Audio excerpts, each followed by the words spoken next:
اعوذ باللہ من الشیطان الرجیم بسم اللہ الرحمن الرحیم ان اللہ وملائکتہ یصلون علی النبی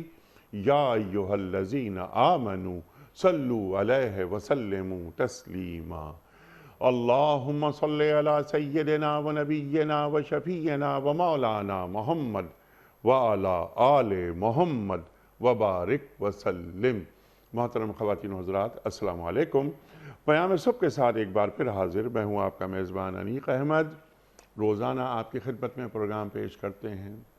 بہت سارے موضوعات ہوتے ہیں، قرآن کریم کی آیات پر مبنی پروگرامز ہوتے ہیں، دعاؤں پہ پروگرام ہو رہے ہیں۔ خواتین و حضرات، لیکن جمعہ اور ہفتہ 2 دن ایسے ہوتے ہیں کہ جن میں ہم کوئی موضوع منتخب نہیں کرتے، بلکہ ان 2 دنوں میں ہم آپ کی جانب سے آئے ہوئے سوالات یکجا کرتے ہیں اور اپنے عہد کے ایک جید مفتی صاحب کی خدمت میں پیش کرتے ہیں، حاصل کرتے ہیں ان سے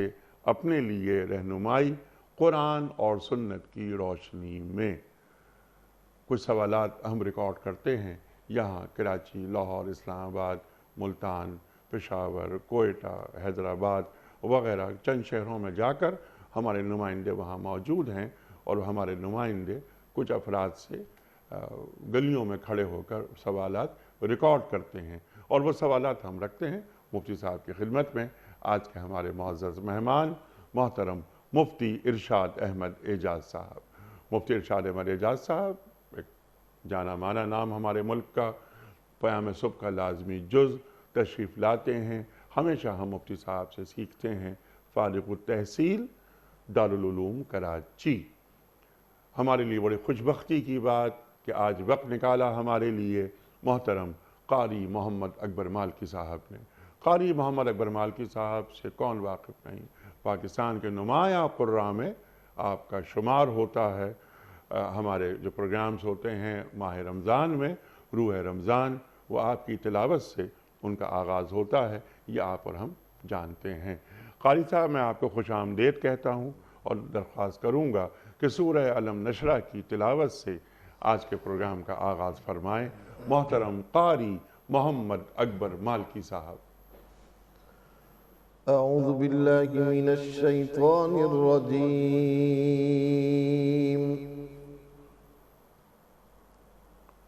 بسم اللہ الرحمن الرحیم۔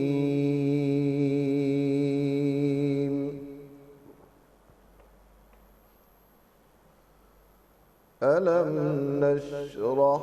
لك صدرك ماشاء اللہ۔ ووضعنا عنك وزرك الذي أنقض ظهرك ورفعنا لك ذكرك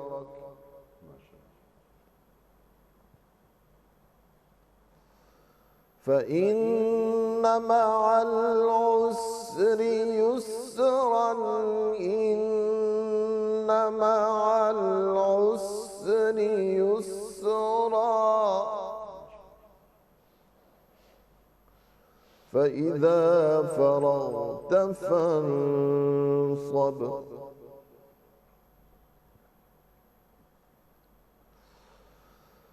الذي أنقض ظهرك ورفعنا لك ذكرك فإن مع العسر يسرا إن مع العسر يسرا فإذا فرغت فانصب وإلى ربك فارغب ألم نشرح لك صدرك ووضعنا عنك وزرك الذي أنقض ظهرك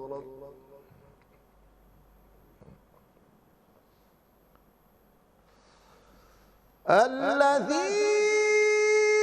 أنقض ظهرك ورفعنا لك ذكرك فإن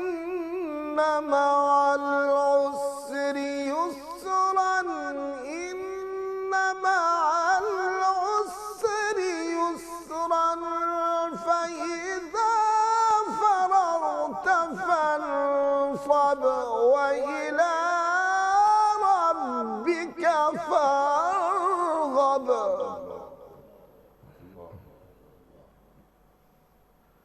فإذا فرغت فانصب وإلى ربك فارغب صدق الله العظيم سبحان اللہ قاری صاحب، سبحان اللہ، اللہ اکبر، اللہ اکبر۔ سورہ علم نشرہ کی تلاوت کی سعادت حاصل کی قاری محمد اکبر مالکی صاحب نے، ترجمہ پیش کر رہا ہوں۔ اے نبی صلی اللہ علیہ وآلہ وسلم، کیا ہم نے آپ کا سینہ آپ کے لیے کھول نہیں دیا اور آپ پر سے وہ بھاری بوجھ اتار دیا جو آپ کی کمر توڑے ڈال رہا تھا، اور آپ کی خاطر آپ کے ذکر کا آوازہ بلند کر دیا؟ پس حقیقت یہ ہے کہ تنگی کے ساتھ فراخی بھی ہے، بے شک تنگی کے ساتھ فراخی بھی ہے، لہٰذا جب آپ فارغ ہوں تو عبادت کی مشقت میں لگ جائیں اور اپنے رب ہی کی طرف راغب ہو جائیں۔ صدق اللہ العظیم۔ مفتی ارشاد صاحب کی خدمت میں آج کے پروگرام کے حوالے سے ہم پہلا سوال رکھتے ہیں۔ اعجاز حیدری صاحب بھکر سے، یہ ہمارے بڑے پرانے ویور ہیں اور ان کی کالز بھی آتی رہتی ہیں، بہت زیادہ محبت کرتے ہیں آپ کے پروگرام سے۔ سوال ان کا یہ ہے کہ شرم و حیا، دل کی پاکیزگی اور تقوی مومن کا بہت بڑا زیور ہے۔ سرکار دو عالم صلی اللہ علیہ وآلہ وسلم کی حدیث ہے کہ جب حیا فوت ہو جائے تو جو چاہو کرتے پھرو۔ مفتی صاحب یہ فرمائیں کہ اس حدیث کی کیا وضاحت ہے؟ ارشاد۔ بسم اللہ الرحمن الرحیم، نحمدہ ونصلی علی رسولہ الکریم، اما بعد۔ انیق صاحب، نبی کریم صلی اللہ علیہ وسلم کی احادیث کے اندر جو بھی اخلاقی اقدار بیان ہوئی ہیں، ان کے مجموعے پر اگر ہم نظر رکھیں تو نبی کریم صلی اللہ علیہ وسلم نے بعض اوصاف کو، بعض صفات کو بہت اہمیت دی ہے۔ ان میں سے ایک بہت بڑا وصف جو ہے وہ حیا اور شرم ہے، جس کے بارے میں نبی کریم صلی اللہ علیہ وسلم نے فرمایا کہ یہ ایمان کا ایک حصہ ہے۔ حیا سے کیا مراد ہے، جو ان کا سوال ہے کہ اس کی تھوڑی وضاحت ہو جائے۔ حیا سے مراد ہے، حیا کی کئی درجات ہیں، اس میں دو بنیادی باتیں ہیں جو کہ علماء کرام بیان فرماتے ہیں۔ ایک تو یہ بات ہے کہ اللہ تعالیٰ نے انسان کے اندر ایک حیا کا تصور، حیا کی کیفیت، حیا کی صفت ایک فطری طور پہ عطا فرمائی ہے کہ بعض ایسی چیزیں جس کو انسان پسند نہیں کرتا کہ دوسرا آدمی اس کے اوپر مطلع ہو، چاہے وہ اس کے جسم سے تعلق رکھتی ہوں، چاہے اس کے افعال سے تعلق رکھتی ہوں، چاہے اس کے عادات سے تعلق رکھتی ہوں، لیکن اس کو اچھا نہیں لگتا کہ اس کے ساتھ ہو۔ اللہ تعالیٰ نے جب حضرت آدم اور حضرت حوا کا ذکر فرمایا ہے تو یہ بیان فرمایا ہے کہ جب انہوں نے وہ جس درخت کے کھانے سے ان کو منع کیا گیا تھا، جب اس میں سے کچھ چکھا تو بدت لہما سواتہما، تو ان کے جسم پہ سے لباس ہٹ گیا۔ تو ان کے اندر جو اللہ نے فطری طور پر ایک چیز ودیعت کی تھی، تو ان کو اس کی وجہ سے انہوں نے درخت کے پتے لے کر اپنے جسم کو چھپانا شروع کر دیا۔ تو ایک تو حیا کی یہ صفت ہے جو اللہ نے انسان میں ودیعت کی ہے، جس کے تحت انسان کو یہ اچھا نہیں معلوم ہوتا کہ اس کے جسم کے وہ حصے جن کا تعلق اس کے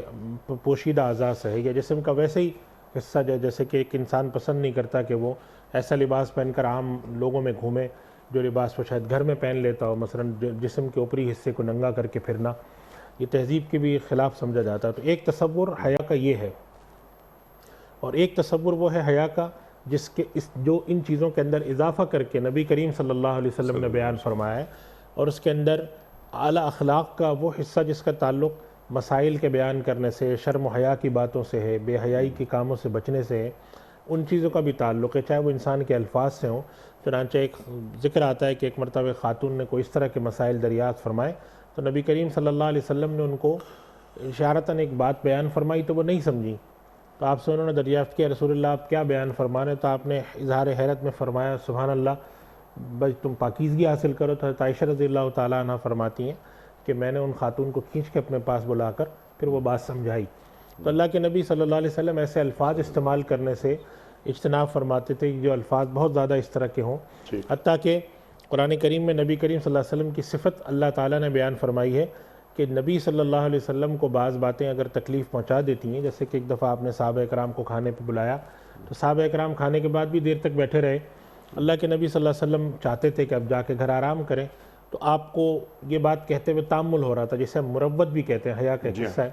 تو اللہ تعالیٰ نے قرآن کریم میں آیات اتاری اور فرمایا کہ نبی کو تو یہ بات تکلیف دیتی ہے لیکن نبی تم سے حیا کھاتے ہیں۔ تو معلوم یہ ہوا کہ بعض وہ چیزیں جن کا تعلق مروت کے ہے، یہ سب چیزیں حیا کے دائرے میں آتی ہیں۔ اور حضرت عثمان غنی رضی اللہ تعالیٰ عنہ کے بارے میں روایت میں آتا ہے کہ ان کے اندر جو ہے حیا کی صفت تھی، اللہ نے بہت غالب رکھی تھی، چنانچہ یعنی بہت سارے معاملات میں نبی کریم صلی اللہ علیہ وسلم ان کے ساتھ ایسا معاملہ فرماتے تھے کہ ایک روایت میں آتا ہے کہ آپ کنویں پہ بیٹھے تھے اور کچھ اس طرح سے بیٹھے تھے کہ آپ نے تیبن اونچی کر رکھی تھی اور صرف پنڈلیاں کھلی تھی،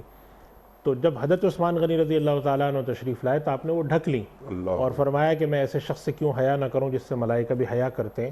تو اس سے معلوم یہ ہوا کہ مروت اور اخلاق کی وہ چیزیں جن کا تعلق اعلیٰ درجے سے ہے وہ حیا کے تصور میں آتی ہیں۔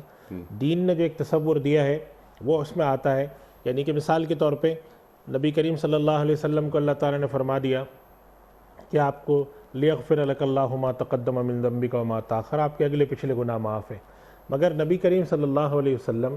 کبھی بھی عبادت ترک نہیں فرمائی، کبھی بھی عاجزی کو ترک نہیں فرمایا، دو وجہ سے، ایک تو شکر کی کیفیت اور ایک حیا کی کیفیت۔ صحابہ اکرام نے عرض کیا کہ یا رسول اللہ، اللہ نے آپ کی بخشش فرما دی ہے، آپ اتنی مشقت کرتے ہیں، آپ رات کو طویل قیام فرماتے ہیں، آپ کے پاؤں میں سوجن ہو جاتی ہے، تو آپ نے فرمایا کہ کیا میں اس پروردگار کا شکر ادا نہ کروں جس نے یعنی افلا اکون للہ عبدا شکورا، جس نے اتنی نعمت اتاری۔ تو یہ ایک حیا کے تحت بھی تھا کہ مجھے حیا آتی ہے کہ اپنے پروردگار سے انسان جو ہے وہ یہ کہے کہ تو نے اتنی مجھ پر نعمت اتاری اور میں جواب میں تیرے ساتھ کچھ نہ کروں، یہ تصور اس کے اندر داخل ہیں۔ اور یہ جو بات فرمائی گئی کہ جب حیا تمہارے اندر سے نکل جائے تو جو چاہے کرو، اس کے اندر دو تین باتیں تو اس حقیقت سے بھی تعلق ہے۔ مثال کے طور پہ آپ نے دیکھا ہوگا کہ جب ایک دفعہ انسان کو مانگنے کی عادت پڑ جاتی ہے اس سے خطرناک کوئی چیز نہیں، کیونکہ مانگنے کے اندر انسان کی حیا سب سے بڑی آڑ ہوتی ہے کہ کسی کے آگے میں جا کے ہاتھ کیسے پھیلا لوں، لیکن ایک دفعہ یہ حیا ختم ہو جائے، یہ اسی طریقے سے ہم آج کے دور میں دیکھتے ہیں کہ وہ بہت سارے کام جس کا تعلق انسان کے پردے سے ہے، چاہے وہ مردوں کا ہو چاہے وہ عورتوں کا ہو، ایک دفعہ جب وہ اٹھ جاتا ہے تو پھر انسان کو بہت سارے ایسے کام کرنے میں بھی تعامل نہیں ہوتا جو کہ عام انسانوں کے تصور سے ماورا ہوتے ہیں کہ یہ کوئی شخص کر سکتا ہے۔ تو اس وجہ سے حیا جو ہے یہ انسان کی ایک ایسی صفت ہے کہ جو اللہ تعالیٰ نے انسانوں میں رکھی ہے، اور یہ بہت سارے برائی کے کاموں سے، بہت سارے اخلاق رذیلہ کی چیزوں سے، بے مروتی کی چیزوں سے آگے آڑ ہوتی ہے، لیکن جیسے ہی آڑ گرتی ہے تو پھر اس کے نتیجے میں انسان ایسے ایسے کام کرنے لگتا ہے، اس کے اندر سے جسے کہتے ہیں آنکھ کا پانی ختم ہو جاتا ہے۔ بعض ایسی ایسی آپ اخلاق کے تحت چیزیں دیکھ رہے ہوتے ہیں کہ انسان نے کسی کے ساتھ ظلم کیا، اور وہ جس شخص کے ساتھ ظلم کیا گیا تھا نہایت ہی غریب آدمی، تو آدمی سوال کو پڑتا ہے اس شخص سے ظلم کرنے والے سے کہ تمہیں اس میں شرم نہیں آئی، تمہیں کوئی حیا نہیں آئی کہ تم کس شخص کے ساتھ یہ زیادتی کرتے ہو، وہ غریب ہے ایسا ہے۔ تو یہ جو بات ہے شرم نہیں آئی حیا نہیں آئی، اس سے مراد وہ تمام تصورات، اس سے مراد صرف بے حیائی کی یا فحشا کے کام نہیں ہے، بلکہ اس سے مراد وہ اخلاقی چیزیں ہیں جو انسان کو بہت سارے ایسے کاموں سے روکتی ہیں۔ بسا اوقات انسان کا حق بھی ہوتا ہے، ایک استحقاق بھی ہوتا ہے، مگر وہ مروت کے تحت جا کر جو ہے وہ اس کام کو نہیں کرتا کہ یہ اچھا نہیں معلوم ہوتا کہ میں مروت کے تحت یہ کام کروں۔ تو یہ سارے تصورات حیا کے اندر آتے ہیں، اور نبی کریم صلی اللہ علیہ وسلم نے اس کو پسند فرمایا ہے۔ چنانچہ ایک صحابی کے بارے میں آتا ہے کہ وہ اپنے ایک بھائی تھے جن شرمیلے تھے تھوڑے سے، تو ان کو نصیحت کر رہے تھے کہ بھئی تم جس طریقے سے اتنے شرمیلے ہو، کام کیسے چلے گا دنیا میں، تم کیسے کام کر پاؤ گے؟ تو نبی کریم صلی اللہ علیہ وسلم نے ان کو یہ فرمایا کہ بھئی ان کو مت منع کرو، یعنی کہ یہ شرمیلے ہونے کے اوپر بہت زیادہ، یعنی آپ صلی اللہ علیہ وسلم نے باوجود اس کے کہ ان کے اندر اتنی شرم اور حیا تھی، جیسے ہم آج کل شائی کہتے ہیں جیسے، کہ وہ بہت سارے دنیا کے کاموں میں ان کے مانے ہوتی تھی، مگر آپ نے اس صفت کی تعریف اتنی فرمائی کہ آپ نے فرمایا اگر اس شخص میں صفت ہے تو بہت اچھی صفت ہے۔ تو اس وجہ سے ہم اگر اپنے بر صغیر ہند و پاک میں ہم دیکھیں کہ خاندانوں کے اندر، تربیت کے اندر، اولاد کے اندر یہ چیز بہت زیادہ پیدا کی جاتی تھی کہ ان کے اندر مروت ہوں، ان کے اندر اخلاق ہوں، ان کے اندر فلاں چیزیں ہوں، اور ان سب چیزوں کا تعلق بنیادی طور پر اگر ہم جا کے جوڑتے ہیں تو شرم سے نکلتا ہے، حیا سے نکلتا ہے۔ تو دین میں حیا کا تصور اتنا وسیع ہے، خدا کے ساتھ بھی حیا ہے، بندوں کے ساتھ بھی حیا ہے، مرد عورتوں میں بھی حیا ہے، چھوٹوں کے ساتھ بھی حیا ہے، بڑوں کے ساتھ بھی حیا ہے، مروت بھی ہے۔ ہمارے یہاں حیا کا تصور جا کے صرف ان کاموں کے ساتھ جڑ گیا جن کا تعلق فحشاء سے ہے، تو وہ فحشاء کے کام بھی اس کے تحت آتے ہیں۔ جیسے قرآن کریم میں فرمایا کہ ان الصلاۃ تنہی عن الفحشاء والمنکر، اور اللہ کے آگے جب انسان حیا کھاتا ہے، اور جیسے صحابہ کرام رضوان اللہ علیہم اجمعین کا آتا ہے کہ جب وہ استنجا کرتے تھے تو جسم موڑ کے بیٹھتے تھے، تو اللہ تعالیٰ نے قرآن کریم میں ان کی تعریف فرمائی، الا انہم یستخفون صدورہم الا انہم یثنون صدورہم لیستخفوا من، یہ اس وجہ سے سینے موڑ کے بیٹھتے ہیں، جھک کے بیٹھتے ہیں کہ وہ اللہ سے چھپیں۔ تو اللہ تعالیٰ کو یہ بات ان کی پسند آئی، حالانکہ اللہ تعالیٰ نے آگے بیان فرما دیا کہ یہ تو جب چھپے ہوئے ہوتے ہیں، ڈھانکے ہوئے ہوتے ہیں، لباس اللہ کے آگے کیا چیز پوشیدہ، مگر جب یہ کھلے میدان میں بیٹھتے ہیں، قضاء حاجت کے لیے بیٹھتے ہیں، تو ان کو یہ اچھا نہیں معلوم ہوتا کہ ہم اپنے بے ستری کی کیفیت میں بیٹھے ہیں اور اپنے رب کے سامنے بیٹھے ہوں۔ تو اللہ تعالیٰ نے اس لیے استخفوا من کہ اپنے آپ کو اپنے رب سے چھپانے کی کیفیت کو پسند فرمایا۔ اس سے معلوم یہ ہوا کہ ساری چیزوں کا تعلق انسان کے ان اعلیٰ صفات سے ہے، اور اسی وجہ سے نبی کریم صلی اللہ علیہ وسلم نے اس کو ایمان کا ایک شعبہ قرار دیا ہے، ایمان کا ایک حصہ قرار دیا ہے، اور اگر یہ ایمان کا حصہ انسان میں سے نکل جاتا ہے تو اس کا مطلب ہے کہ اس کا ایمان ادھورا ہے، اس کا ایمان ناقص ہے، اور پھر وہ دنیا کے اعتبار سے، آخرت کے ہر کے لحاظ سے وہ انتہا سے زیادہ الٹے سیدھے کام اور غلط کام، برائی کے کام، بے حیائی کے کام سب کرنے پہ آمادہ ہوتا ہے۔ سبحان اللہ، سبحان اللہ۔ اور ایک خاص بات جس جانب ہم توجہ کم دے رہے ہیں ہمارے معاشروں میں، کہ ہم اپنے بچوں کو شرم اور حیا کا ماحول فراہم کرنے میں شاید کہیں ناکام ہو جاتے ہیں۔ تو بچوں کی تربیت ایسے ماحول میں ہو کہ انہیں اندازہ ہو کہ شرم و حیا کیا ہوتا ہے، کیونکہ یہی بچی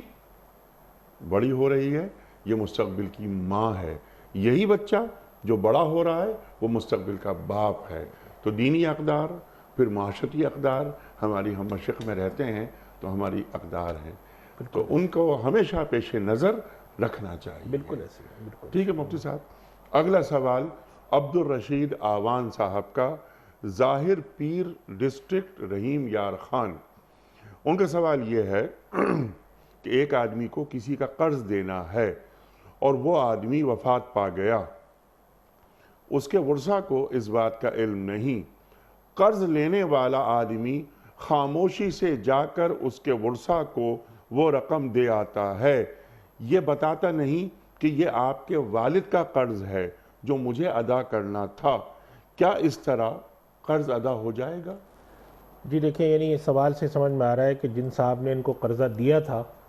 کسی کو، وہ صاحب وفات پا گئے، اب ان کے ورثہ کو علم نہیں کہ ہمارے ابا نے کسی کو قرضہ دیا تھا۔ جی، تو شرعی طور پہ اصول یہ ہے کہ اگر کسی کا حق آپ پر آتا ہے اور آپ حق اس شخص، اور اگر وہ شخص حیات نہیں، اس کے ورثہ تک پہنچا دیتے ہیں تو آپ کی ذمہ داری ادا ہو جاتی ہے۔ اگر آپ یہ سمجھتے ہیں کہ کسی وجہ سے یہ بیان کرنا شاید مصلحت کے خلاف ہو، بعض دفعہ ایسا ہوتا ہے کہ ان صاحب نے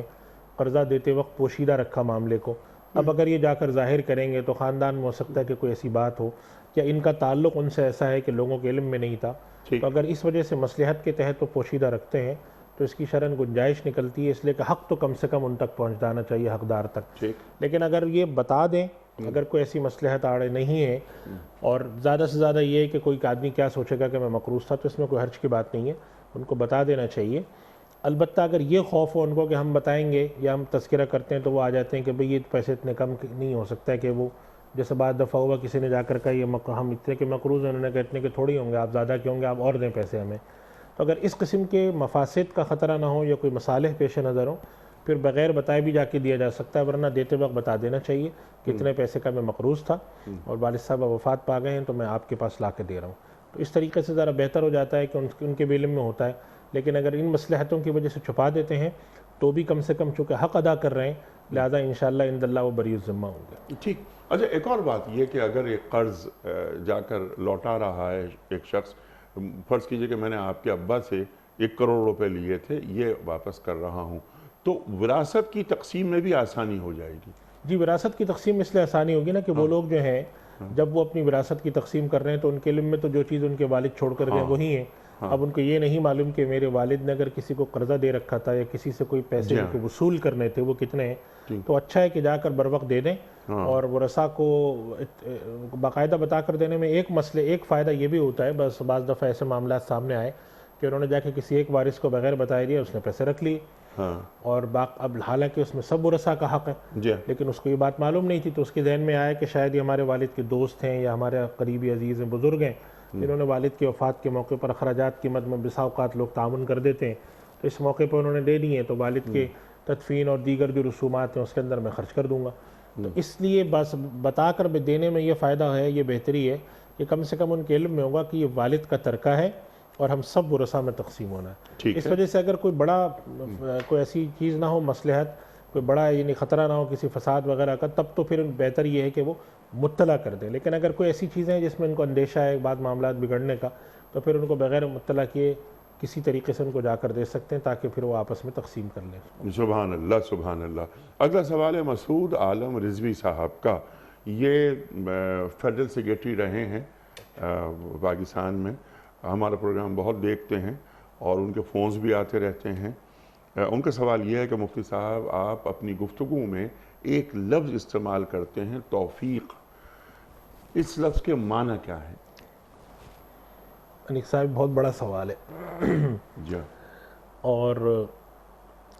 توفیق یعنی اگر آپ اس کی تشریح کریں تو شاید پروگرام بھی کم پڑے. مختصر بات یہ ہے کہ قرآن کریم میں اللہ سبحانہ و تعالیٰ نے ارشاد فرمایا سورہ واللیل اذا یغشی میں کہ فَأَمَّا مَنْ أَعْطَىٰ وَاتَّقَىٰ وَصَدَّقَ بِالْحُسْنَىٰ, جو شخص اللہ کی راہ میں دے اور تقوی اختیار کرے اور سچ بات کی تصدیق کرے, فَسَنُيَسِّرُهُ لِلْيُسْرَىٰ, تو ہم اس کے لیے نیک چیز, اس کے لیے سعادت والی چیز آسان کر دیتے ہیں. اور دوسروں کے لیے فرمایا فَسَنُيَسِّرُهُ لِلْعُسْرَىٰ, ہم ان کے لیے تنگی کی چیز آسان کر دیتے ہیں. اسی طریقے سے بعض آیات اور بعض روایات میں اس طرح کی چیزیں ملتی ہیں کہ جب ایک قوم کسی گناہ میں یا کسی چیز میں لگی رہتی ہے تو پھر وہ چیز ان کے لیے خوشنما بنا دی جاتی ہے, اور پھر وہ گناہ ان کے لیے خوشنما بنا دیا جاتا ہے. تو توفیق کا جو مفہوم سمجھ میں آتا ہے کہ جب خیر کی طرف انسان, اللہ تعالیٰ نے خیر و شر دونوں اس کے پاس رکھے ہوئے ہیں, لیکن خیر کے کام کی طرف انسان کی رغبت ہو جائے, خیر کے کام کی طرف اس کا ذہن چلے, خیر کے کام کی طرف اس کا رجحان ہو, اس چیز کو توفیق سے تعبیر کیا جاتا ہے. ہم کہتے ہیں کہ اللہ آپ کو نیکی کی توفیق دے, وَمَا تَوْفِيقِي إِلَّا بِاللَّهِ. اس کا مطلب یہ ہے کہ اللہ ہی کی طرف سے خیر کے کام کی طرف متوجہ کیا جاتا ہے. لیکن اس کے اندر ایک بات یہ بھی کہ چونکہ یہ توفیق اللہ کی بڑی نعمت ہے, اور اللہ تعالیٰ نے قرآن میں فرمایا اِنَّ رَحْمَتَ اللَّهِ قَرِيبٌ مِّنَ الْمُحْسِنِينَ, اللہ کی رحمت نیکوکاروں کے قریب ہوتی ہے, نیک لوگوں کے. تو توفیق کے لیے ہمارے یہاں ہمیشہ سے یہ بات کہی جاتی ہے کہ انسان اگر نیک کام کی توفیق چاہتا ہے, خیر کی توفیق چاہتا ہے, تو پھر وہ اللہ کے ساتھ خیر کے کام میں جڑا رہے, یعنی کہ نیکی کے کام کرتا رہے, اللہ کی نافرمانی نہ کرے, رجوع اللہ رکھے. لیکن اگر رجوع اللہ چھوڑ دیتا ہے وہ, چنانچہ قوم لوط کے بارے میں بھی فرمایا گیا کہ کانوا لا یتناہون عن منکر فعلوہ, یہ جو برائی کرتے تھے اس سے رکتے ہی نہیں تھے. یہ اسی طریقے سے بہت سارے لوگوں کے لیے قرآن کریم میں فرمایا گیا کہ ان کے لیے جو نا زین لہم سوء اعمالہم, ان کے لیے برے اعمال مزین کر دیے جاتے ہیں. جب مزین کر دیے جاتے ہیں تو پھر ان کو انہی کاموں میں مزہ آتا ہے, انہی کاموں کی طرف جاتے ہیں, یعنی ان سے خیر کی توفیق چھین لی جاتی ہے. تو توفیق کا مطلب ہے جو ہم ساری چیزوں پر نظر رکھیں کہ اللہ کی طرف سے جتنے بھی خیر کے کام ہیں, جتنی بھی وجوہ خیر ہیں, جتنے بھی اچھائی کے کام رکھے گئے, چاہے وہ عبادت کی شکل میں ہوں, خدمت خلق کی شکل میں ہوں, تلاوت کی شکل میں ہوں, کسی کو فائدہ پہنچانے کی شکل میں ہوں, ان کی طرف قلب کا مائل ہونا, رجحان پیدا ہونا, قلب کے اندر اس چیز کی طرف خیال آ جانا, کوئی کسی کے غریب شخص کو دیکھ کر مدد کرنے کے لیے اللہ کی طرف سے اسباب بھی آپ کو آ گئے, یہ چیزیں آ گئی, اس چیز کو توفیق کہا جاتا ہے. آپ کوئی بڑا کام کرتے ہیں اور جب آپ دیکھتے ہیں کہ یہ کام میرے بس میں تو نہیں تھا, اللہ نے مجھ سے کیسے کرا لیا, تو اللہ کا شکر ادا کرتے ہیں, اللہ تو نے اس عمل کی مجھے توفیق عطا فرمائی, یعنی میرے دل میں ڈالا, میرے لیے اسباب فراہم کیے, میں نے اس خیر کے کام کو کیا, چاہے وہ کوئی اچھا کوئی سا بھی کام ہو, عبادت کے رخ پہ ہو, بندوں کی خدمت کروں. یہ تصور توفیق, اور اللہ سے توفیق ہمیشہ مانگنی چاہیے کہ اللہ تو ہمیں نیک کاموں کی طرف توفیق عطا فرما. بعض دفعہ ایسا ہوتا ہے کہ آپ خود محسوس کرتے ہیں کہ بظاہر ایک کام ایسا تھا جو میری جسمانی طاقت, میری مالی طاقت کے لحاظ سے میرے لیے ممکن نہیں تھا, لیکن اللہ نے میرے ذریعے کرا دیا۔ بہت سارے لوگوں کو ایسے دیکھا کہ انہوں نے کہا کہ ہمارے پاس فلاں صاحب آئے، کوئی ضرورت مند شخص آیا، اس نے کہا جی بچی کی شادی کرانی، ہمارے پاس خود اتنے پیسے نہیں تھے، لیکن اللہ نے ہمیں توفیق دی، ہم نے 3-4 دوستوں سے کہا، چاروں نے مل سب نے پیسے ملائے۔ اب معلوم یہ ہوا کہ ایک نیکی کا کام اللہ تعالیٰ نے ان کے ذریعے کرا دیا اور ان کو سبب بنا دیا۔ یہ من جانب اللہ نیکی کا ان کے ذریعے، ان کے نامہ اعمال میں لکھوانے کے لیے ان کے ذریعے صادر کرا دینا، یہ کام من جانب اللہ ہوا ہے۔ اس چیز کو ہم توفیق سے تعبیر کریں۔ سبحان اللہ سبحان اللہ۔ اس کے لیے آدمی کا نیک نیت رہنا، نیک نیت ہونا۔ ایک دوسری بات جیسے آپ نے فرمایا کہ رجوع اللہ، اللہ تعالیٰ کی حضوری میں رہنا، اللہ تعالیٰ سے مستقل مانگتے رہنا۔ والذین جاہدوا فینا لنہدینہم سبلنا، تو اللہ تعالیٰ راستے بناتا چلا جاتا ہے، بس اللہ کی طرف آنے کے لیے اخلاص بڑی شرط ہے۔ اخلاص سب سے بڑی شرط اس توفیق کے لیے من جانب اللہ اخلاص ہے۔ اگر آپ کے عمل میں اخلاص ہوتا ہے تو پھر اللہ تعالیٰ توفیق عطا فرماتے رہتے ہیں، اور اگر اس میں ریاکاری شامل ہو جاتی ہے تو پھر وہ عمل اللہ کی نظر میں ایسا ہو جاتا ہے کہ پھر اللہ کو اس کی پرواہ نہیں ہوتی کہ یہ شخص یہ کرے۔ حدیث شریف میں اس طرح کا آتا ہے کہ کوئی شخص روزہ رکھے گالم گلوچ کرتا پھرے، تو اللہ تعالیٰ کو اس کے بھوک پیاس سے یعنی کہ فاقے سے اللہ کو غرض نہیں۔ تو معلوم یہ ہوا کہ نیکی کی جو روح ہے اگر وہ آپ اپنے پاس رکھتے ہیں، ظاہری صورت میں آپ سے کمزوری بھی ہو لیکن روح اس کی صحیح ہے۔ ایک آدمی ہے نماز پڑھنے کھڑے ہوتے ہیں، کمزور آدمی ہے، رکوع صحیح سے نہیں ہو پاتا، سجدہ نہیں ہو پاتا، لیکن اخلاص ہے تو اللہ ان کو توفیق عطا فرماتے رہتے ہیں۔ لیکن کسی شخص کی ظاہری تو بہت اچھی کیفیت، بڑے لمبے سجدے کر رہے ہیں، قیام کر رہے ہیں، لیکن مقصود یہ کہ ذرا لوگوں کی ہم پہ بھی نظر ہو کہ ہم بھی یہ سب کرتے ہیں، معلوم ہے کہ پھر اس شخص سے توفیق چھین لیا جائے۔ تو اخلاص سب سے بڑی چیز ہے، اور اخلاص کو پیدا کرنے کے نتیجے میں اللہ تعالیٰ عمل کی توفیق عطا فرماتے رہتے ہیں، اور ریاکاری کے نتیجے میں پھر عمل کی توفیق، یعنی نیک اعمال کی توفیق عطا فرماتے رہتے ہیں۔ ایک نیکی اگلی نیکیوں کا دروازہ کھولتی چلی جاتی ہے، بشرطے کہ اخلاص ہو اس میں، بشرطے کہ اخلاص ہو، کیونکہ نیتوں کے بھید اللہ سے زیادہ کوئی نہیں جانتا۔ کوئی نہیں جان سکتا۔ وہ سمیع بھی ہے، علیم بھی ہے، خبیر بھی ہے، بصیر بھی ہے۔ اللہ اکبر۔ مفتی صاحب چند کوئسچنز، ویڈیو کوئسچنز جو ہم نے کراچی، لاہور، اسلام آباد، کوئٹہ، حیدرآباد، کراچی وغیرہ کئی شہروں میں کھڑے ہو کر تیار کیے ہیں، مفتی صاحب کی خدمت میں ہم پیش کرتے ہیں۔ السلام علیکم مفتی صاحب، میرا آپ سے یہ سوال ہے، کیا پرندوں کو ڈالنا کیا صدقہ ہے؟ وہ اصل میں میرا خیال ہے کہ گھبراہٹ میں کچھ جلدی میں بات کر رہے تھے۔ یہ دانہ جو ڈالتے ہیں ان کو باجرہ وغیرہ، یہ چاول وغیرہ، یہ صدقے کی شکل ہے؟ جی روایت میں آتا ہے، نبی کریم صلی اللہ علیہ وسلم نے فرمایا کہ ہر جگر رکھنے والا یعنی کہ جو ذی روح ہوتا ہے جی اس کے معاملے میں اللہ کی طرف سے اجر ہے۔ تو پرندے ہیں یا جانور ہیں، اگر کوئی شخص ان کے دانے کا بندوبست کرتا ہے، پانی کے بندوبست کرتا ہے تو اس میں بالکل ثواب ہے۔ نبی کریم صلی اللہ علیہ وسلم کی جو بعض احادیث سے معلوم ہوتا ہے کہ بنی اسرائیل کی ایک عورت کی اس بات پہ بخشش ہوئی تھی کہ اس نے ایک پیاسے کتے کو پانی پلا دیا تھا، حالانکہ وہ بہت گناہگار عورت تھی۔ تو جانوروں کے ساتھ ویسے بھی نبی کریم صلی اللہ علیہ وسلم نے شفقت کا حکم فرمایا ہے۔ ایک سفر میں آپ تشریف لے جا رہے تھے تو جب کہیں پڑاؤ ڈالا تو وہاں پر کچھ چڑیوں کا گھونسلہ تھا، تو ایک صحابی نے وہاں چڑھ کے کچھ چڑیے کے بچے نکال لیے تھے، وہ اپنا شور مچا رہی تھی، تو آپ نے فرمایا بھائی اس کو تنگ نہیں کرو۔ تو ان سب چیزوں سے معلوم ہوتا ہے کہ اللہ کی مخلوق کے ساتھ خیال رکھنا، چاہے اس میں وہ پرندے ہوں چاہے وہ جانور ہوں، ان کے ساتھ اچھا رکھنا یہ اللہ کو پسند ہے، اور یہ نیکی کا کام ہے، ثواب کا کام ہے، اس کو کرنا چاہیے۔ البتہ اس کے اندر کوئی بعض دفعہ اس طرح کی چیزیں سننے کو آئیں، لیکن اس کا کوئی ثبوت نہیں ہے کہ بعض لوگ یہ سمجھتے ہیں کہ ان کو دانہ ڈالنا کوئی ایک مخصوص عمل ہے جس کے نتیجے میں کوئی آپ کے بچہ اگر بیمار ہے تو آپ پرندوں کو دانہ ڈالیں یا کسی کو ڈالیں تاکہ وہ اس کے ذریعے بیماری اتر جائے، ایسا کوئی تصور نہیں ہے۔ ایک نیکی کا کام ہے۔ آپ سمجھتے ہیں کہ ایسا موقع ہے، شدید گرمی ہے، ایک پیالے میں آپ پانی رکھتے ہیں، دانہ رکھتے ہیں تاکہ پرندے آتے ہیں اڑتے ہیں کھائیں، اس میں کوئی حرج نہیں ہے۔ آپ سمجھتے ہیں کہ علاقے میں بلیاں ہیں، کتے پھرتے ہیں اور وہ کوئی ان کا دیکھ بھال نہیں کرتا، تو آپ نے جا کے ان کو کچھ اس طرح کی چیچڑا ڈال دی، ان کے پانی کا خیال کر لیا صرف اس لیے کہ یہ بھی اللہ کی مخلوق ہیں، بیچارے ایسے پھرتے ہیں، تو اس میں یقیناً اجر و ثواب ہے، اور جو لوگ کرتے ہیں تو اس میں اجر و ثواب ہے۔ سبحان اللہ سبحان اللہ۔ سرکار دو عالم صلی اللہ علیہ وآلہ وسلم کی ایک محفل، صحابہ تشریف فرما، ایک بلی کسی صحابی نے اس بلی کو بھگا دیا، کچھ مارا اسے ہلکا سا، وہ بلی باہر چلی گئی۔ تو سرکار دو عالم صلی اللہ علیہ وآلہ وسلم کا ارشاد کہ اس بلی کو نہیں مارو، یہ ماں بن چکی ہے۔ چنانچہ حضرت ابو ہریرہ رضی اللہ تعالیٰ عنہ کا تو نام ہی جی ہاں اصلی نام لوگوں کو معلوم نہیں ہے، جی وہ اسی نام سے مشہور ہے کہ ان کو بلیاں ان کو جی پالنے کا شوق تھا، اور عربوں میں رواج تھا کہ ان کی آستینیں بڑی بڑی ہوتی تھیں، جیسے جی ہاں سوڈان کے لوگوں کے جبے آپ نے دیکھے ہیں تو کافی جی ہاں ایک فٹ کی ان کی بڑی بڑی آستین ہوتی ہیں، تو اس میں سامان بھی رکھ لیتے ہیں، تو بسا اوقات بلی کے بچے اس میں بھی بعض روایت میں آتا ہے رکھ لیا کرتے تھے۔ تو اس وجہ سے ہمارے یہاں چنانچہ آج بھی آپ دیکھیں کہ جب حرم شریف میں آپ اکثر گئے عمرے پہ تشریف لے جاتے ہیں آپ، کہ بسا اوقات مسجد میں بلیاں آ جاتی ہیں، مسجد نبوی میں ادھر تو وہ لوگ ان کو پانی بھی پلا دیتے ہیں اور ایک طرف ان کو کر دیتے ہیں، بس اس چیز کا خیال رکھتے ہیں کہ مسجد کے اندر آ کے کہیں گندگی نہ کر دیں۔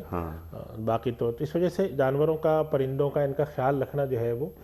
وہ اچھا ہے اور رکھنا چاہیے، اور بلا ضرورت جیسے بعض دفعہ لوگ ان کو مارتے ہیں یا ان کو بھگاتے ہیں۔ ہاں اگر آپ یہ سمجھتے ہیں کہ بہت زیادہ، جیسے اکثر بعض علاقوں میں کتے بہت ہو جاتے ہیں یا بعض علاقوں میں بلیاں بہت زیادہ ہو جاتی ہیں تو بعض دفعہ ان کو مارتے ہیں۔ اب یہاں پر کچھ اداروں نے اس طرح کا اہتمام کیا ہے کہ ماریں گے نہیں، ہم ان کو پکڑ کے کسی ایسی جگہ رکھ دیں گے جا کر، ٹھیک ہے۔ تو وہ چیزیں ٹھیک ہیں، اس طرح کرنا چاہیے۔ بلا ضرورت اللہ کی کسی مخلوق کو بلا ضرورت ایذا پہنچانا، بلا ضرورت تنگ کرنا، بلا ضرورت مارنا، یہ شرعاً پسندیدہ نہیں ہے، گناہ کا عمل ہے۔ ان کے ساتھ اچھائی کرنا نیکی کا کام ہے۔ جی سبحان اللہ سبحان اللہ، اللہ کی مخلوق جو آپ نے بات فرمائی، اور اللہ تعالیٰ نے کوئی بھی چیز بے مصرف پیدا نہیں کی تو اس کی تکریم کرنی چاہیے۔ اگلا سوال مفتی صاحب کی خدمت میں۔ السلام علیکم مفتی صاحب، میرا سوال آپ سے یہ ہے کہ اگر بیٹی والد سے پہلے فوت ہو جاتی ہے تو کیا والد کی وراثت میں سے بیٹی کو حصہ ملے گا؟ مفتی صاحب یہ بہت اہم سوال ہے، اور کئی مرتبہ یہ سوال آیا ہے ہمارے پاس۔ ہمارا معاشرتی مسئلہ ہے بہت بڑا کہ ہاں وہ بیٹی کا انتقال ہو گیا لیکن بیٹی کے بچے تو موجود ہیں، تو وہ جو بیٹی مرحومہ ہو گئیں تو ان کا حصہ ضروری ہے کہ بھائی مرحومہ کو دیں۔ دین کیا فرماتا ہے؟ دیکھیے یہ اصول ہمیں یاد رکھنا چاہیے کہ اگر اوپر کے وارث، اوپر کی جو شخص ہیں جن کے ورثاء موجود ہیں، جی ان کی زندگی میں نیچے والے کسی وارث کا انتقال ہو جاتا ہے تو وہ پھر اوپر والے وارث کی اس میں مستحق نہیں ہوتا۔ مثال کے طور پہ والد ہیں، جی والد کی حیات میں بیٹے کا یا بیٹی کا انتقال ہو گیا جی تو اب ان کا شرعاً حصہ نہیں ہے۔ ٹھیک۔ پاکستان کا قانون یہ بنایا گیا ہے، اس پر علماء کے تحفظات بھی ہیں، اس کے پیش نظر ایک مصلحت تھی ان قانون بنانے والوں کے۔ وہ قانون یہ بنایا گیا ہے کہ اگر دادا کا انتقال ہوتا ہے اور دادا کا انتقال ہوا اور دادا کی حیات میں ان کے بیٹے کا انتقال ہو چکا تھا تو اب پوتے کو وراثت دادا کی ملے گی یا نہیں ملے گی، تو اس کے بارے میں شرعاً حکم یہ ہے کہ چونکہ دادا موجود تھے تو اب ان کے ورثاء میں سے کوئی جو ان کے بھی زندہ ورثاء ہیں، جو ان کے بچوں کے چچا ہیں، انہی کو ملے گی، پھپھیاں چچاؤں کو، پوتوں کو نہیں ملے گی۔ جی ہاں قانون پاکستان یہ کہتا ہے، اس وجہ سے ہمارے علماء تجویز کرتے ہیں کہ جو بچے ہیں ان کے لیے دادا کو چاہیے کہ وصیت کر دیا کریں۔ ٹھیک۔ البتہ اگر انتقال ہو گیا ہے، مثال کے طور پہ والد کی زندگی میں بیٹے یا بیٹی کا انتقال ہوا، ان کی کوئی شادی بھی نہیں ہوئی یا اولاد شادی ہوئی اولاد ہی نہیں ہے، تو اب ان کو حصہ نہیں ملے گا۔ لیکن اگر والد کسی مصلحت کے تحت سمجھتے ہیں کہ ان کی شادی نہیں ہوئی لیکن ان کی، یا شادی ہوئی لیکن اولاد نہیں ہوئی، یا کوئی ایسی صورتحال ان کو مصلحت کے تحت وہ سمجھتے ہیں کہ ان کے کوئی دوسرے ایسے متعلقین موجود ہیں، تو ان کے حق میں وہ وصیت کر سکتے ہیں، یعنی کہ وہ جو ان کے براہ راست ورثاء نہیں ہیں ان کے حق میں وصیت کی جا سکتی ہے۔ اس طرح کا معاملہ کرنا چاہیے۔ مثلا ایک شخص کی شادی ہوئی، شادی کے بعد انتقال ہو گیا، اب اور ان کے والد حیات ہیں، اب والد کا انتقال ہوا تو والد نے دیکھا کہ جو میری بہو ہے جی وہ میرے بیٹے کے مرنے کے بعد اس کی کوئی شادی نہیں ہوئی اور وہ بہت معاشی طور پہ حالات بھی اچھے نہیں ہیں، تو ان کو چاہیے کہ وہ اپنی زندگی میں وصیت کر جائیں کہ بہرحال اب یہ میری بیٹی کی بہو جو ہے وہ بیٹیوں کی جگہ ہوتی ہے اور اب ظاہر ہے کہ شرعاً اب اس کو حصہ مل نہیں سکتا۔ ایک بات تو یہ کہ وصیت کر جائیں، دوسری یہ کہ زندگی میں کچھ ہبہ کر دیں، وہ بھی کرنا چاہیے، خیال بھی رکھنا چاہیے، لیکن اگر ترکے میں وہ سمجھتے ہیں کہ بعد میں کچھ دقت ہوگی جی ہاں تو وصیت بھی کر دینی چاہیے۔ اور میں اس بات کی طرف خاص طور پہ تاکیداً اشارہ کروں گا، میرے پاس اس طرح کے مسئلے بہت آتے ہیں اور آج کل بڑھ گئے ہیں مسائل، کہ جب والد کا انتقال ہوتا ہے تو جو اولاد، نرینہ اولاد ہوتی ہے، لڑکے ہوتے ہیں، بسا اوقات یہ کہہ دیتے ہیں کہ ابا نے ہماری جو بہن کی شادی ہوئی تھی اس پہ سونا بھی دیا تھا، یہ بھی دیا تھا، وہ بھی دیا تھا، اب ان کا کوئی حصہ نہیں ہے، تو یہ شرعاً ناجائز اور حرام ہے۔ ٹھیک ہے، جو بہنیں ہیں، باپ نے اپنی زندگی میں کسی اولاد کے اوپر کم، کسی پر زیادہ مصلحت کے تحت، معاشرتی تقاضوں کے تحت خرچ کیا تھا، اس میں کوئی ایسی حرج کی بات نہیں ہے، لیکن اس کا یہ مطلب کبھی بھی نہیں نکلتا کہ والد کے انتقال کے بعد اب ان کا حصہ وراثت کا ختم ہو جائے گا۔ ٹھیک، یہی معاملہ اس میں بھی رکھنا چاہیے کہ اگر والد کا انتقال، کہ والد کی زندگی میں اولاد کا انتقال ہو گیا اور وہاں کوئی مصلحت موجود ہے، تو والد کو چاہیے کہ اپنی زندگی میں کچھ ہبہ بھی کریں اور کچھ وہ اس کے لیے وراثت کا بھی وصیت بھی کر کے جائیں۔ ٹھیک، ایک اور چیز کی طرف بھی میں اشارہ کر دوں، اس سے وراثت کا مسئلہ آیا ہے، ہمارے ہاں لے پالک بہت سارا رواج ہے کہ بعض خاندانوں میں میاں بیوی کے اولاد نہیں تو انہوں نے بچہ لے کے پال لیا۔ جی ہاں، اب ہوتا یہ کہ بچہ لے کے پالا اور اس کے زندگی بھر وہ پلتا رہا، بڑا ہوا، اب جب بڑا ہوا تو اس کو معلوم ہوا کہ میں تو ان کی اولاد ہی نہیں ہوں۔ اب جب ان کا انتقال ہوا تو وراثت کے اندر سارے لوگ پہنچ گئے، انہوں نے کہا یہ تو آپ کا لے پالک ہے، جی، یہ تو لے پالک تھا، اس کو کچھ ملنا ہی نہیں ہے۔ تو ایک تو یہ کہ زندگی میں قانون، پاکستان کا قانون اگر نہیں ہے تو قانون بننا چاہیے کہ جو لوگ بچوں کو گود لیتے ہیں، لے پالک بناتے ہیں، وہ ان کو زندگی میں ہبہ بھی کریں، ان کے لیے وصیت بھی کریں، تاکہ بعد میں وہ پھر ان کے لیے نا ایک مشکلات اور ایک عجیب و غریب صورتحال نہ پیدا ہو۔ تو اس سے جو ہے وہ ہمارے یہاں ہوگا۔ اور ایک چیز کی ضرورت، ہم اکثر اپنے ان پروگراموں میں ان چیزوں کی طرف اشارہ کرتے رہتے ہیں، جی، میں سمجھتا ہوں کہ یہ جو وراثت کے معاملات ہیں اور ان کے اوپر ہمارے یہاں حکومتی اور غیر حکومتی اداروں کو سرٹیفکیٹ کورسز شروع کرنے چاہیے،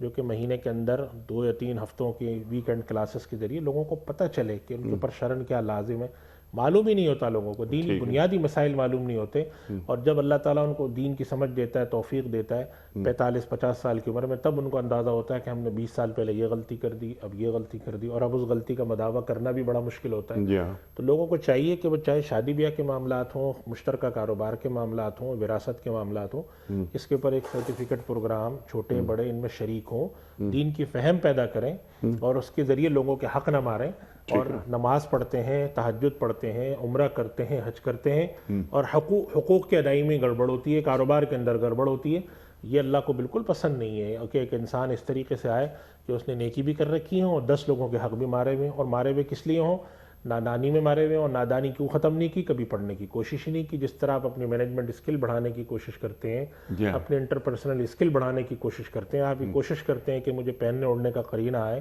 میں بہترین برانڈڈ چیزیں پہنوں، لاکھوں روپے اس پہ خرچ کرتے ہیں، دین بھی تو سیکھنا چاہیے۔ کیا اگر ہمارا یہ عقیدہ ہے کہ ہم سے قیامت میں پوچھا جائے گا تو اس کے لیے پھر ہمیں یہاں سیکھنا ہے، اور اگر ہم سمجھتے ہیں وہاں کچھ نہیں پوچھا جائے گا، قیامت ہے ہی نہیں، تو پھر آپ لاپرواہی کا مظاہرہ کریں۔ مفتی صاحب، یہ تو دین کے وہ علوم جو سامنے کی چیزیں ہیں، لیکن یہ وراثت کا علم سیکھو، یہ فرما رہے ہیں سرکار دو عالم صلی اللہ علیہ وآلہ وسلم۔ اور وراثت کے احکام کے بارے میں علماء نے لکھا ہے،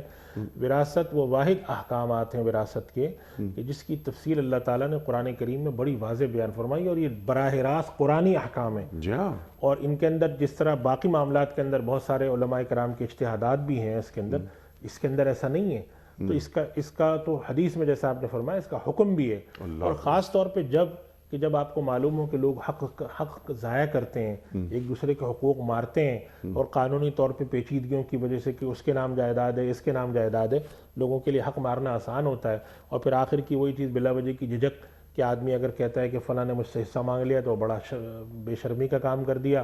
خود حصہ مار کے بیٹھنا بے شرمی نہیں ہوتی، کوئی مانگ لے تو بے شرمی ہوتی ہے۔ اگر بہن نے یا بہن کے شوہر نے مطالبہ کر دیا کہ بھئی میری بیوی کا حصہ دے دو، تو وہ کہتے ہیں اس کا کیا معاملہ ہے کرنے کا، اور خود جو ہے تو یہ سب غلط ہے، اور اس چیز کو ہمیں یاد رکھنا چاہیے۔ اللہ تعالیٰ نے قرآن کریم میں ان لوگوں کی بہت سخت برائی بیان فرمائی ہے جو کہ متففین ہیں، ڈنڈی مارنے والے۔ متففین کون ہیں؟ جب لوگوں کے ساتھ معاملہ کرتے ہیں تو